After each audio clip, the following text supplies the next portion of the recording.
All right, thanks for joining this episode of Dumbest in the Room podcast. I'm Stephen Crocker. My guest today is somebody that I have worked with in the past, and she's a very genuine and compassionate person, which I think helps her in her job, because she has the job of delivering news, whether it's hard or heartwarming. And today I have Laura Caso with me. Laura, thanks for being here. Hey, thanks for having me, bud. Buddy. So Buddy! You always call me buddy. I don't know where that came from.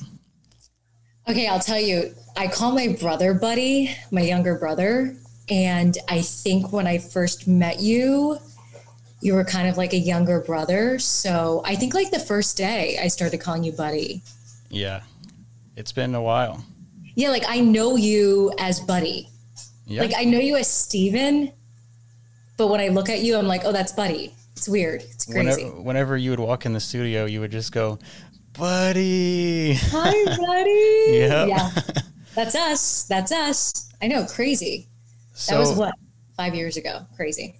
Yeah, I started in 2016, and you got there when? I did too. 2016. Wow. Crazy. Twins. So today I want to talk to you about what it's like being a anchor / reporter, and you know how you came to be an anchor reporter, the intricacies of the job, and just learn more about you in general. So my first question that I ask everybody is a little bit about your background. So where are you from, and where did you go to school? Sure. So I'm from Weston, Massachusetts. Grew up in a big Italian family, great childhood, ended up going to University of Miami for college. And I was a music major. I went there for music, tried out for classical voice, ended up getting into the program. A year in, I was like, I'm not cut out for this. Like, these people were amazing. They could like look at notes and just like sing it immediately. Like I just wasn't cut out. So I thought, okay, I need to finish this music major. Like, what an honor to get into this school, but I got to find something else. And I always loved journalism. I was an editor for like my high school newspaper. And so I picked up broadcast journalism too. Ended up, graduating with both. And then from there, this career went crazy. Well, crazy. First of all, I have to say that you are a great singer. And thanks, for anybody bud. who doesn't know, you sang at your wedding, which is amazing. Which is very bold. Well, you know what? Great. Thanks, buddy. I always thought that I would sing at my wedding, and I did it. And I think the champagne helped to really get me there. But I practiced with the band, so like I knew what I was doing. Like, I knew I was going to do it, but thanks, bud. So do you remember the first story that kind of hooked you and got you into journalism? I think the first notable story that I thought,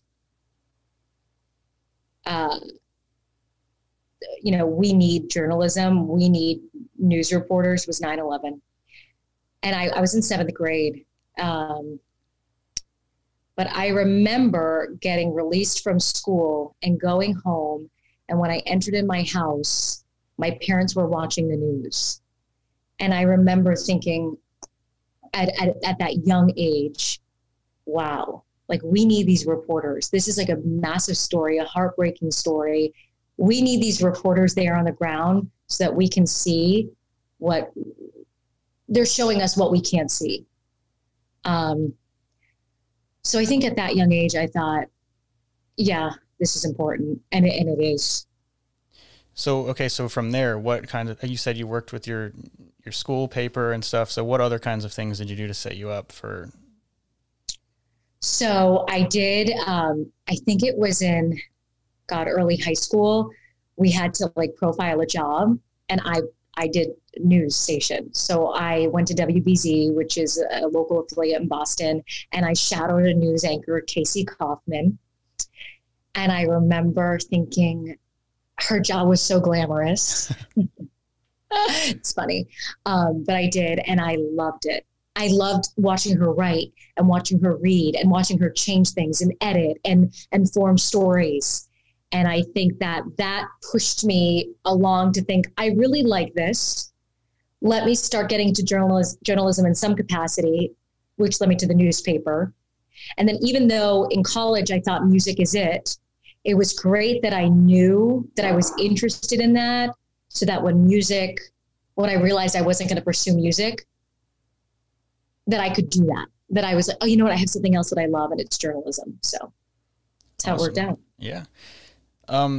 Okay. So one thing that comes with the job that you have is that you have been all over the country. So talk about that and, you know, starting in a smaller market, moving up, and what exactly the markets mean. Yeah. So after college or during college, I remember a man coming in, and I don't remember his name, but he was a journalist, and he told us that he started off overnights. And, you know, to break in the business, it's not that easy. You have to work overnights. You have to move to the middle of nowhere. I went to school in Miami. I was thinking, move to the middle of nowhere, work overnights? Like, no. Well, my first job was in Elmira, New York, which I think is market like 170. And there's just a little over 200 news markets. So I was in a very, very small market. And I was working overnights. And I pushed my way into this job. And if I could give advice to anyone who wants to pursue this industry, is push. I remember it was a morning anchor job. I'm from Massachusetts. I wanted to stay relatively close. So New York was a great option for me. Mm-hmm. And it was a morning anchor job at WKYC TV, Elmira, New York. And I called the news director and I said, hi, I just graduated from college and I have a reel and I would like this job. And he said to me, we're not hiring out of college for the anchor job. And I said, no, but you know, I did University of Miami TV and I was the anchor for 2 shows and I think I'm ready. And he said, no. And I said, well, how about if I just come out and meet you? And he said, his name was Scott Cook. And he said, all right, you can come, but I'm not going to pay for your travel and I'm not going to pay for your hotel. I said, no problem. So my mom booked me a hotel. You know, it was no money, college student, just graduated. And my best friend went with me. And we drove 5.5 hours to Elmira, New York. I met with Scott Cook and I treated it like an interview. And at the end of the 2 hours, he said, well, thank you so much. Again, I said, we're not hiring from a recent grad, but let's keep in touch. Mm-hmm. I said, okay. I almost took a job in West Virginia and then El Paso, Texas. He calls me. This is like a month later. And he said, I want to bring you back in for a real interview. And I got the job. That's amazing. I bet he's a proud guy now. I don't know. I haven't talked to him in a while, but yeah, I think he took a chance on me. I did not know what I was doing. I had to produce for the show too. So I wrote the 1-hour show and then anchored it. Wow. I mean, I did not know what I was doing. I made a lot of mistakes, but I learned a lot there. So from there, I spent 2 years there. Then I got a anchor job in Jacksonville, Florida as the weekend morning anchor. At this point I was young. I mean, I think it was like 24 and to have that job, I was feeling really good. You know, that's market 45, 46. Wow. I was there for 2 years. And then I went to WKYC in Virginia Beach, where I was anchored some of the evening shows there, which is where I met you. Yeah. And that was the best. Those were the best 4 years of my life, 100%. Best 4 years of my life. I met my husband and I felt like I was growing into my own. And then from there, I took this job in Cleveland where I anchored the evening news for the NBC station here. So it's been a lot of moving, a lot of hard times.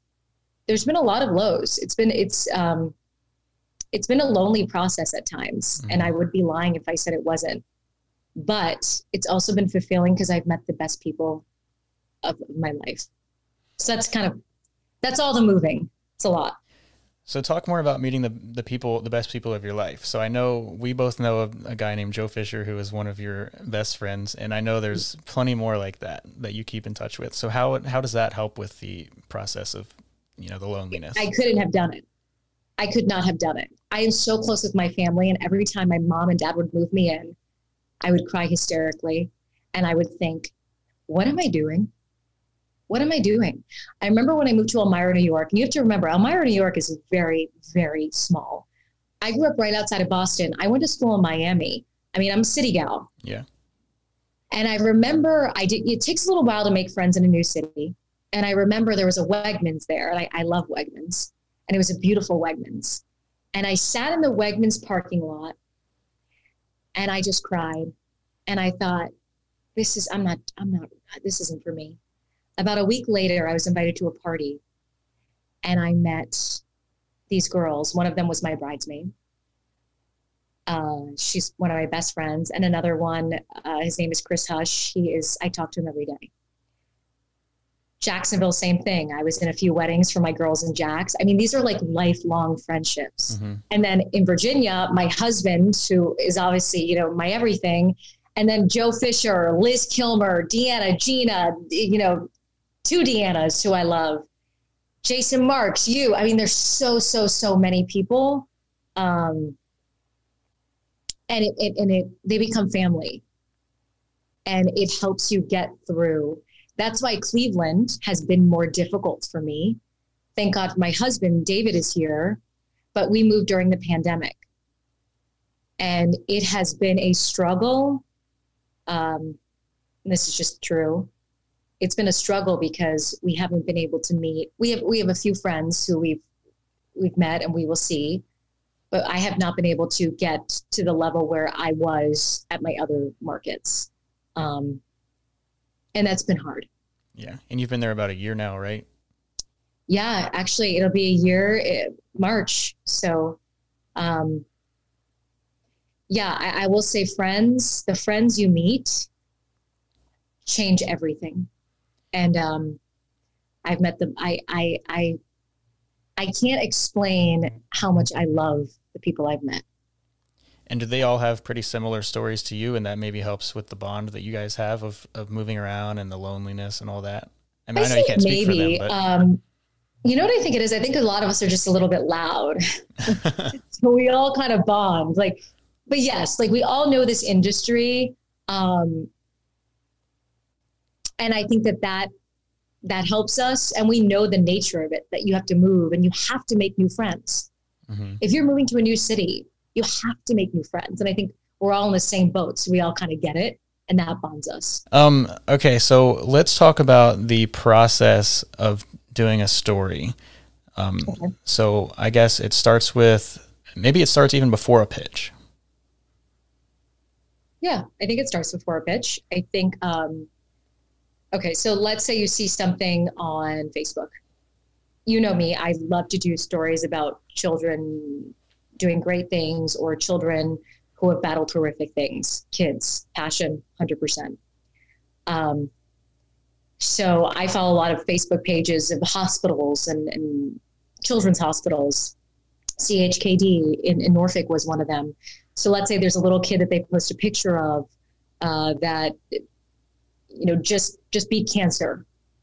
I would make contact with the family. It takes some work. Sometimes it takes a bunch of Facebook messages. You know, we have other routes that we can go to get in contact with the family. Maybe I know someone who knows the family. I'll call them. I'll know that there's a great story there of this child who wants to tell their story of what they've been through and what now they're looking forward to in their life. Things that we have no idea, some of us, what it really means. Then you pitch it. And if your managers like it, which you cross your fingers and toes, then, you know, you'll go out and tell the story. But with stories like that, stories of heart, it's very different to tell a story like that than it is to tell a hard news story, which is facts. Right. So I feel that those stories of heart, they take more time. And when you're interviewing someone, especially a child, which I've interviewed many, many, many children, it's not always a question. It's more of sometimes you can make statements and the child will better adapt that way. Instead of, how are you feeling? You're feeling, or you could say, you're feeling so good. You look so good. Yeah, I feel really good. You know, it's kind of shifting how you work depending on the story. And then once, you know, you get the story, the photographer shoots it, or you're at MMJ, which I've been there too. For those that don't know, what's an MMJ? MMJ is a multimedia journalist, and that's when you are everything. You're your cameraman, you're your editor, you're your writer, you do it all. You film yourself. And I did that in Jacksonville for 2 years. There's pros and cons to it. but I haven't done it since. And either way, you write your story. A lot of people think that we don't write our stories, but we do. And that's what I love, love, love to do. And then your editor or you will edit it. And then it makes it on air, hopefully on deadline. Yeah. So, okay. So back to the pitch. How many times do you pitch a story that doesn't stick? All the time. I mean, even yesterday, I pitched a bunch of stories and they didn't stick. What would be like the ratio of non-approved stories to approved stories? For every one, how many? Maybe more. I mean, you're supposed to have a bunch of pitches. So oftentimes your pitches won't stick. I just pitched a story the other day about coronavirus cases in local jails and the fact that, they were pretty bad at one point and now they're actually going down, and what the local jail's done to kind of make sure that they're following the trend of the community. It didn't stick. I got all the stats. I had already made the contact. So I would more than 50%. I mean, if you're pitching a lot, your stories will get turned down, but you got to pitch. So the more you pitch, the more, your stories you can't do them all. And sometimes you have a great story, but it's just not working for that day. And you can do it, a few weeks later if it's not so timely, but it just depends. And it's not a bad thing when your story is not picked. And sometimes I have fought for stories. Yeah. But it's not a bad thing. It's part of the process. Yeah. And I guess if you have to fight for it and then they finally see that it's a good idea, then that means, I've done that so much. Yeah. I feel like I did a lot at Wavy. I was like, no, trust me. This story is good. Yeah, I've definitely done that. Yeah. Well, as far as I've seen, you've never done a bad story. So maybe I'm biased. Buddy, you have to say that. I don't have to say that. Except for the one that you did on me, but that's... Oh, we'll get to that. Oh, are we into that? Okay, so let's talk about anchoring versus reporting and how they differ. Oh, they're... Because you do both, right? I do both here, yeah. And reporting is definitely my first love. I'm not necessarily reporting on the hard stuff. I mean, it's part of the job and you do it. I love reporting, on stories of our community, usually positive stories, maybe someone who's battled something and come out on top. And I do a series here called Faces of COVID, where I have profiled people who have either battled COVID and won or battled COVID and just didn't win. And it's become like my baby because it's stories of the people and it's really what's happening in our community. Reporting is different. It's more time consuming, and that's just the reality of it because you are writing and you're, listening to interviews over and over and over. And I think it's just more intricate. Anchoring is, for me, a lot of writing and switching and finding your voice through a script. In my opinion, and when people say, oh, you just read the news. I mean, not really. Like, I look at everything I say. I change things around. I give my feedback. I mean, we're part of creating that show. So they're very, very different. Neither of them are super glamorous. But they're different in that I think reporting is more time consuming. That's not really a good answer, but that's my answer. You said neither of them are glamorous, which goes back to you when you followed the reporter in high school and you said you thought her job was glamorous and then you laughed. Yeah. So now you know. Like people always ask, like, oh my God, do you get your hair and makeup done? I'm like, no. Or like a few weeks ago, someone told me they didn't like my outfit and it was a really cute hot pink jumpsuit, but that's fine. And this woman emailed me and said, you need to fire your stylist. And I thought to myself, oh, honey, if only I had a stylist. Let me call her right now. We do it all. And I mean, I love to dress up and I love getting all done up. I say it's not glamorous because it's not only about that. Right. It's there are days when I'm reporting and I'm running up against a deadline. I have to anchor my 6 p.m. show. I'm going to make sure that my story is in and that it is right before that curler gets in my hair or before that fresh coat of lip gloss is on my face. Yeah, it always seems to work out, and that you're ready, but the priority is hitting the deadline and making sure your story's in. And if that means you have to tuck your hair behind your ear because it's not perfect, you do it. So that's what I mean in that sense. It's not always, oh, I have an hour and a half to get ready. And it's a mad rush. It's hard work. Yeah. Yeah. Okay. That's why our hair isn't always perfect. And, our makeup can be a little off. It's just part of the job.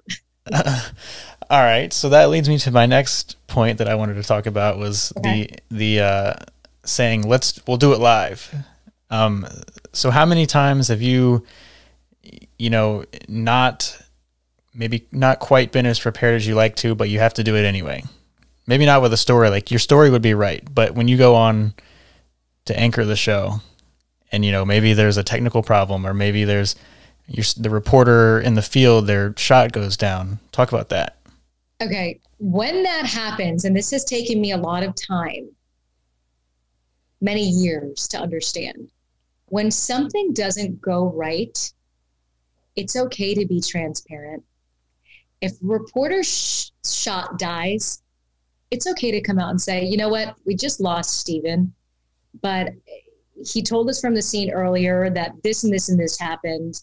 And hopefully we'll get him back soon. If not, go to our website because he just updated it, and go to his Twitter and be calm. When this used to happen in Elmira and Jacksonville, I was like, okay, well, it's like the viewer, if you're calm, the viewer will be calm. People understand things happen. Live TV, be calm. Even in a situation where you're reporting, and I've reported in situations where I'm not feeling like super confident. Like I just get to the scene and they're like, you're on. Especially in Jacksonville. And just be calm. And breaking news doesn't have to be and then we saw this truck and it's okay. And it's taken me a lot of time, and I'm still working on it, to just relax because stuff happens. I also think, and I tell young reporters this, be confident. Even if you are not confident, sell it. You own the story. Strong and sometimes wrong. And I don't say that's a great thing. But I'm saying I'm not saying for facts, but let's say a name and you just don't know it, but you have to say it and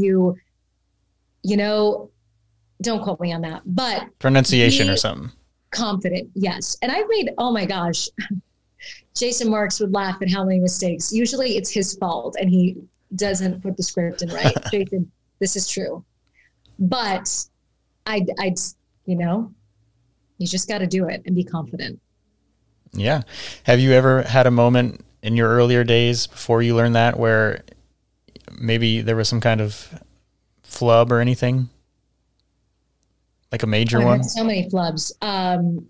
One that was notable was in Elmira. We had a pet segment or zoo segment, and a woman brought on an opossum. And this was a small operation. So our director was our editor and also our floor manager. So, and I was a producer and anchor. So there weren't many of us. And right before we hit air, he's counting us down, 3, 2, 1, the animal bites her in the hand. So the towel's getting bloody, her hand's bloody. Oh no. I was so flustered. I kept the interview going, which I should have said, you know what? We're going to be right back. I didn't know better. I was so new. I was so green. So I thought, you know what? Let me just keep this poor woman. And the shot was zoomed into her hand, the blood. It was a mess. But I remember I thought I should have just said, you know what? We're going to go to break. And that would have been okay. I was scared to do it, but it's okay. Yeah. We had, I think it was last weekend. By the time this comes out, it'll have been a month, but we had where something down the line from what was happening in the control room was putting like bars over the air. And I thought Aisha did a great job of, like you said, staying calm and just talking through it. So exactly. And you know, the gist, like from your perspective, like things go wrong, buttons are pushed, things happen, and just stay calm and be transparent. And that's it. That's all you can do. Have you, besides that, have there been any other embarrassing moments? Because I have one in my head right now that I'm thinking of, and I don't know if we're going to think of the same one. Oh, I had one from Wavy. Oh, okay. Are you thinking about when Justin popped me up? Yeah. I feel like red thinking about it. So yeah, it was early on when I started there. I want to say like that was a few months in, and I was adjusting my dress and my hair because I adjust my hair a lot, which you know. And he popped me up. But oftentimes when a director pops you up so you can see yourself on the screen, it's just them being nice so that you can check yourself out and make sure, you know, every hair is nice. So he popped me up so I could see myself on the screen, but I thought we were still in commercial break. So I was adjusting my dress and my hair. And he said to me, "You're on, or talk?" And I said, "What do you mean I'm on?" And he was like, "You're live." And I was like, "Oh, tonight, you know." Oh, I was so embarrassed. Is that what you're thinking, right? Yeah. I have that clip on my phone. Justin, I'll never let him down for that. I mean, it happens. It's, you know, it is what it is. You handled it well. I don't know about that. But yeah, like moments like that, and you like cringe, and it like takes you a day to get over it, but then yeah, I don't know, then you get over it. I think maybe that helps the viewers see that you're human as well. You're not just a robot that delivers the news. I agree. And I think, you know, lately I have received, so when I moved to Cleveland, that brings me to another point. I have had great viewers who have taken to me and those who haven't. And listen, everyone gets that. That is common. You are going to get people who don't like your style or don't like your delivery or don't like your look. And I remember going back to Elmira when I got my first, I thought, fan mail. It was a letter in the mail. And it was a woman who said to me that I dressed horribly and I looked worse than her teenage daughter. And I remember, and it was like a handwritten, and I remember my blood like rushed to my head and I started bawling. Mm. And for weeks, I would look at that letter and it crushed me. It crushed me. Now I will get emails. Fire your stylist. Why do you wear your hair like that? I didn't like those earrings. And you know what I do now? I respond very nicely. Hey, you know, thank you so much for reaching out. Thank you for watching. I'm not a huge fan of other women, you know, tearing down other women, but I appreciate your feedback. And almost always they will respond and apologize. Why? Because they realize that I'm just human too. Yeah. I'm just a person too. And I wouldn't walk down the street and look at you and say, "Oh my God, your hair is horrible. I hate those earrings." Fire your stylist. Because you wouldn't. So it's interesting. Yeah. Yeah. And another thing, I mean, you live, not only do you work in these communities, but you live there. So the stories that you're telling don't just impact your viewers, they impact you as well. Oh, 100%. And sometimes sometimes I'm very invested in them and I will get emotional, you know, after the story airs or, yeah, this is our community. I mean, when you sign up to move and to embrace another community, you better embrace it and you better learn about it. And it has to become your own. And yeah, I'm a member of this community, just like you're a member of that community. So let's go back to kind of the do it live element and talk about how you have to, and back to Justin popping you up, how you have to trust your director and your producer and your floor director to kind of make sure they have your best interest I did always trust you. I always trusted you, and I'm particular about my shot too. So, and you knew it. Like I didn't have to. Having like a good friendship or relationship with your floor director is big because you'd feel comfortable enough to say, "Hey, I don't like this," and it's annoying for the floor director. Just FYI. And now Steven's a director, but same thing. You know, hey, can you cue me? Hey, can you do this? I think that has to be there, and you have to have respect for each other, because if you don't, it's not great. Like Justin, I love Justin, and I wanted to kill him when he popped me up, but like I adore him, and I think he's a superstar director, and you know I have great respect for him. Producers, that's so important. And you have to have a great relationship to be able to talk with them and say, hey, I don't think that this story should go here. I think we should move this down, or I don't think that's the lead, or hey, Duke, I'm going to change this script for my voice. Wavy had some of the best producers I've ever worked with, hands down. And I have a very, very close relationship with my producers for my shows. And I think that helped with the show in general.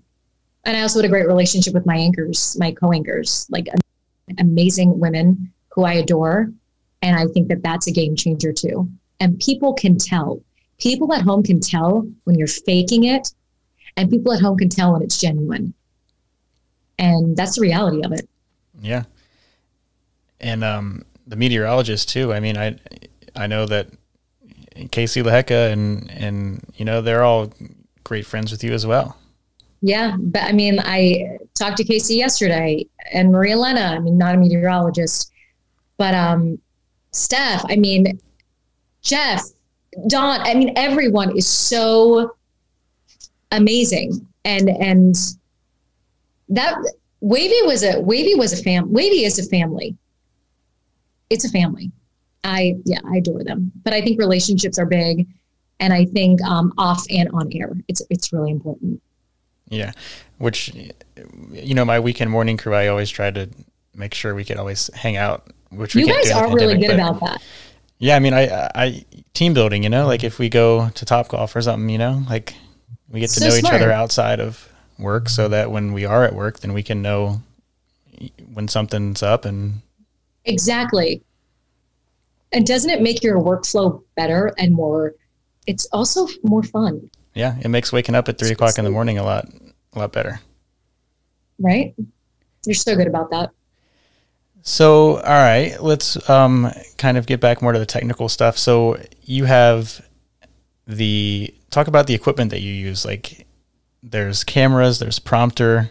I mean, you don't know, maybe, you don't know like about like, you're not an engineer. What brand do you use? Yeah, what brand prompter do you have? No, but I mean, talk about when you sit down in the chair, you're looking at the camera, and there's the prompter, you have the mic, and you have the IFB. So tell me about that for those that don't know. Okay. So my setup now, I have not made it. I've been here a year almost, and I have not made it into the studio. Still. Due to coronavirus. The only time I sat in that studio was for my 2 tryouts. I have not been able to make it back in. So I have an area, it's like a table. It's called a turntable. And there's lights. So to my left, I have a mirror and 2 bottles of hairsprays. Of course. And then I have my scripts, and then my mic and my IF. So there's 2 boxes or 2 packs, a mic pack, and then an IFB pack. So I put my mic on, takes 2 seconds. And then I have an IFB, which goes actually in this ear, because I always wear my hair like, you know, like this.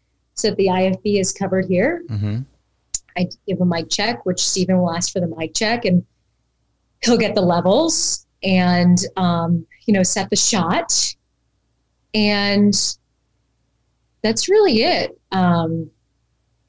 Yeah. What else? Well, okay. So the IFB is really important. You kind of glanced over it, but okay. So that's the way that Steven, a director and a producer, communicates with you. So time cues. And why time cues are so important is because, shows have to end at a certain time. So let's say your show airs, it stops at 6:20, 6:30, meaning that's when commercial hits. And if your anchor is still talking, they're going to be cut off. So the IFB is for the director or producer, however it works at each station, says, counts you down. Hey, you have 10 seconds, 5, 4, 3, and you better stop talking by 2 or 1 because you're going to get cut off and it's not going to look good. Breaking news, the IFB is imperative. Hey, we're going to breaking news. A truck, there's a major truck crash. Producer might give you a few things. Here's what we know. And then it's your job to take that and internalize it for maybe a second and then tell the world or tell, your community. IFBs are just, you can't go on air in a newscast without one. It's your direction. It's your lifeline. It's, you need it. You 100% need it. Is it tough talking to the viewers with somebody talking in your ear? Sometimes, yes. And that's why maybe you'll see someone pause for a second. But I've come to the point where if I didn't hear someone during breaking news, if I didn't hear Duke is a producer at Wavy, obsessed with her, I would on air say, you know what, Duke, I didn't hear what you just said. Can you repeat that? Mm-hmm. Let her tell me again, and then I can tell the viewers. It's okay to do that. We're human. If I can't hear her, I would rather her tell me again so that I can tell the viewers the proper information. Right. That would happen a lot during hurricanes at Wavy. Mm-hmm. There's so much going on that if Duke says to me, hey, this road's closed, and I didn't hear the road because it's a little bit chaotic, I would say, hey, can you repeat that for me? It's okay. But yeah, sometimes it is a little hard when you have, when you're trying to talk, but someone's trying to talk to you in your ear, but you roll with it. Mm-hmm. Talking about hurricane coverage and breaking news, what would you say is one of the more memorable events that you have covered as an anchor reporter? That's a good question. Good or bad? I'm trying to think. It's a good question. I think for breaking, Wavy with hurricane coverage was, you couldn't beat us. You could not beat what we did. We would go reporter to reporter. We would have barely any script, and it was nonstop wall-to-wall coverage. I mean, Matthew, so many. And I think we did such a good job. I think stories that aren't breaking, it has to be the stories of, and I can't just pick one, of kids who've battled cancer. Or there was a little boy that really needed a liver. I had followed his story for a long, long time. And Cody, and he had cancer and he went into remission, but something happened and he needed a liver. And we did the story. And someone ended up watching the story and donating his liver. Now, this guy wanted to remain anonymous, and I didn't need to do a follow-up story because it wasn't about us to say, we got, our story. That was not the point. Mm-hmm. And I don't like that. But anonymously, the guy called me on my work phone, and he said, Laura, I'm a Navy veteran. I saw your story. I don't want to follow up. I don't want you to know my name, but I wanted you to know that I donated my liver to Cody. Wow. And Cody is living a beautiful life now. It's awesome. Like that, those are the kinds of stories that touch you. So what is a lot of people hate on the news. I mean, that's a fact that exists, but what is the importance of telling these heartwarming stories that, some people might call soft or soft news? I mean, why is that important? Great question. It's because that's what's happening in our community. That's it. These are the stories of our people. These are the stories of your neighbor, of the person who lives down the street.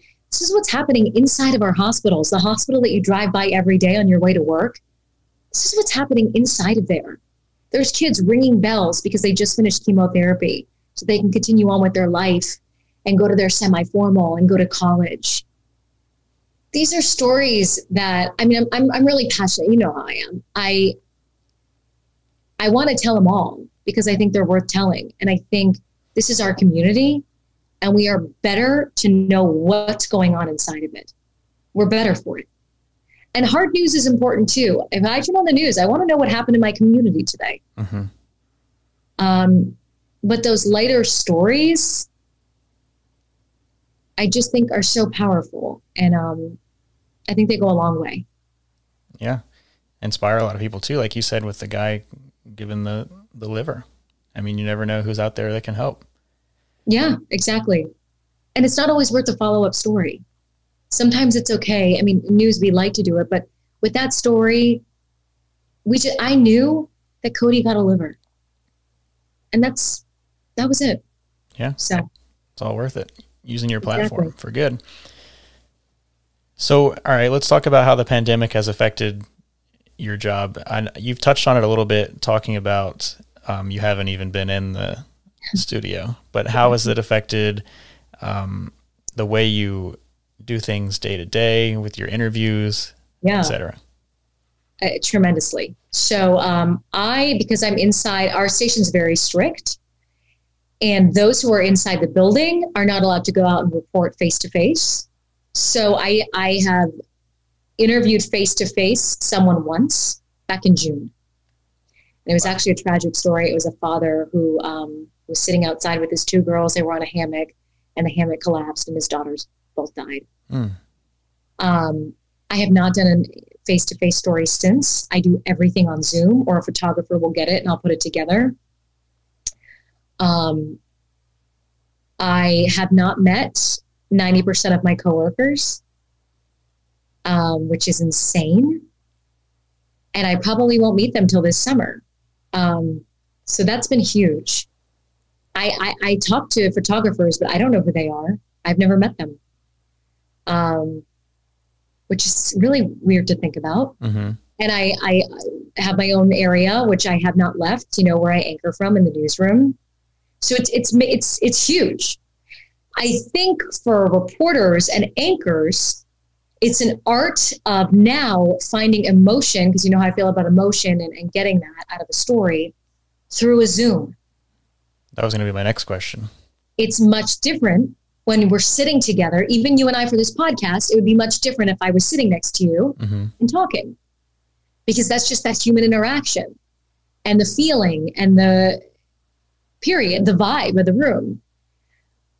I'm not quite there yet with getting the emotion, but I'm learning after a year.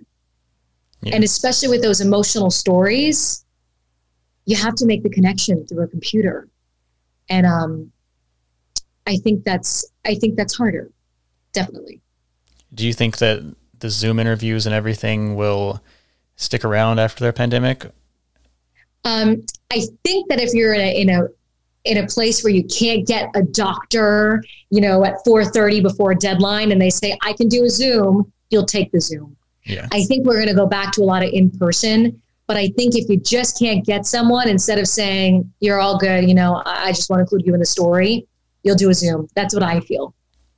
Because now this is at our fingertips. I mean, we've gotten so good at it. That's true. Let's talk about hard news now. And okay. when I talked to my doctor, I asked him how the prognoses of his patients affects him as a person.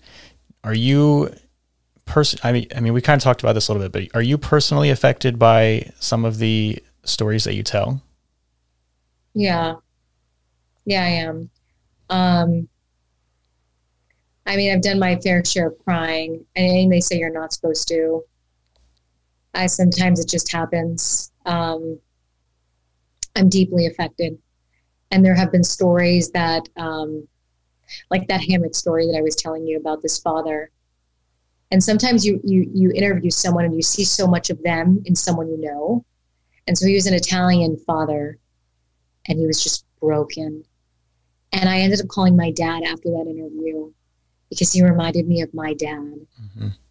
And my dad has two girls, We're the same age apart, same difference as those two little girls. And I was like devastated for them, but it just hit me. I am one who I feel, for my Faces of COVID series, the first man I interviewed, his wife got COVID. She was pregnant. She had the baby and she died before she could meet her son. So she lived just long enough to get the baby out of her body.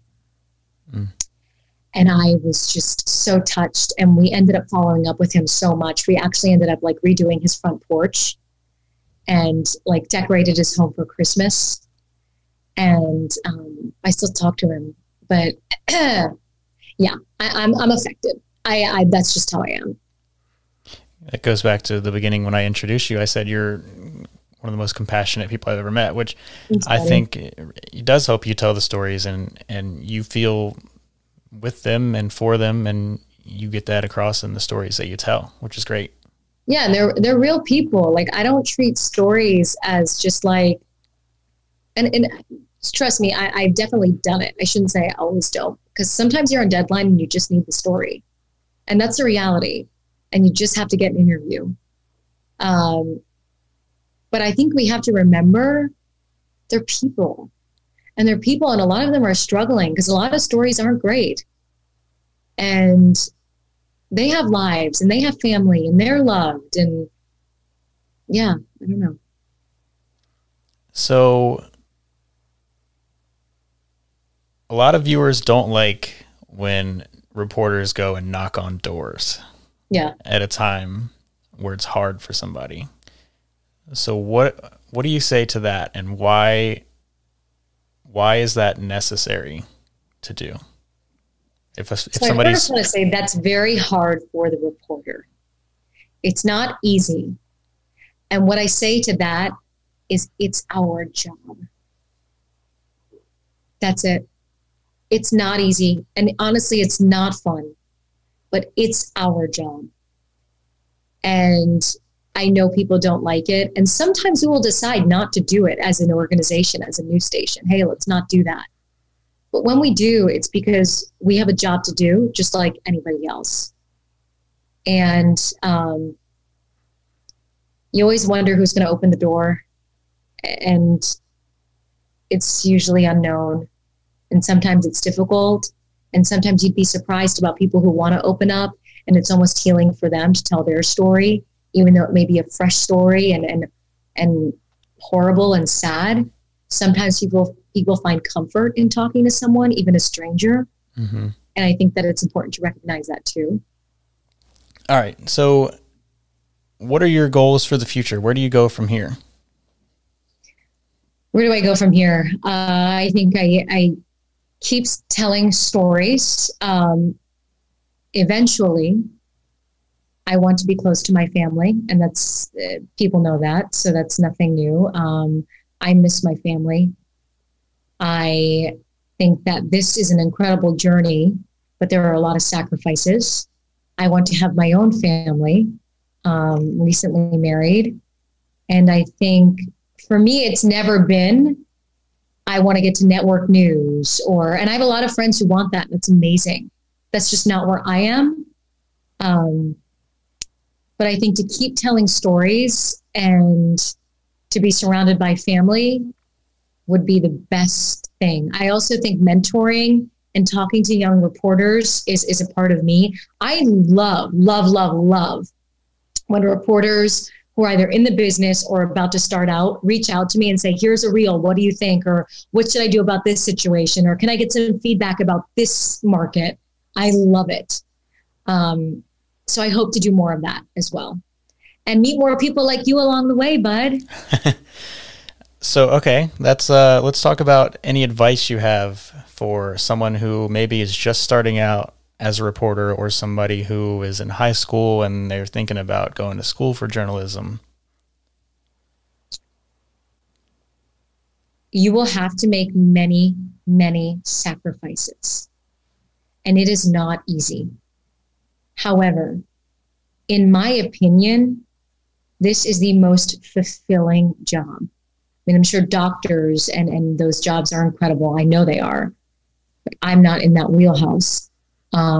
Telling stories and making changes will fulfill you every single day, but you have to be willing to put in the work. This job is not about getting that hairspray in your hair and the lights go on and your mic goes on and your IFB goes in. That is a small fraction. It is a part of the job. Do not get me wrong. You have to dress for the job and present for the job 100%. But that's a fraction of it. And you have to remember that. And on those days when you're sitting outside in negative 10-degree weather or in a hurricane, you have to remember that's the job. And give it your all. Work hard. I cannot tell you the things that I did to get where I am. I worked hours that I should have been paid for, and that's not right. Don't get me wrong. This is like 10 years ago, but I did the most. And while my friends were living it up in New York City and having happy hours after college, and I was in the middle of nowhere going to bed at 5 p.m. so I could wake up at midnight. And it's a sacrifice, but it's the best thing you'll ever do. And call me with any questions. Where can people find you? Great question. Actually, I have a Facebook page, Laura Caso, or Instagram. I think it's Laura Caso TV. And that's my Twitter too. So you can tweet me, Instagram, Facebook. I am always happy to answer any questions you have about this job. It's been a whirlwind, but I love it. I have not had a day, and I'm serious, where I think I don't want to do this or I'm not excited to go to work, because I love it. I love it. And one other piece of advice I want to give people: you will not make a lot of money at the beginning. I mean, it's really, it's a struggle bus, and it will get better, but don't get in it for money. Get in it because you love it. And there are those fortunate people who are making millions, and that's amazing. And oh, how wonderful. But that's not the reality of everyone. Not to say it might not be your reality, but just remember that. So, yeah. That's great. Well, hey, I appreciate you taking the time to talk with me today, and we miss you in Hampton Roads. I miss you. I can comfortably probably speak for everybody when I say that. Oh, bud. Yeah, I miss you guys a lot. You guys are so great. And like I said it before, you're such a family, and I'm so lucky to meet you there and to keep in touch. And I'm so proud of you. I think you know that, for everything, for being so generous and so kind. And, I was able to tell your story about, giving someone an engagement ring and making someone happy. And that just shows who you are. And you've overcome so many challenges with such grace. And you worked your way up, and you're a perfect example of that. Working hard, putting in the hours, doing the extra training on your time off to get where you want to be. And you're an example for a lot of people too. So thanks for having me, bud. I appreciate you saying those nice things. And you've definitely been, it's true. You've known me for some of my highest and lowest points. And you've been very kind throughout all of it. All great. Yeah. But thanks for having me. Yeah. Hey, thanks for being I here. feel so honored. Hey, thanks. First podcast. I just need to get one of those mics. One of these? Yeah, those cool mics. I have a ring mic, but I didn't turn it on. If you were here, I have another one over there. You could I could use it. I didn't even turn this on. This is how equipped I am. It's a ring light. Listen, it's all good. Hey, we'll keep killing it. Right, just, you're awesome. You're awesome. Tell everyone I say hi. Will do.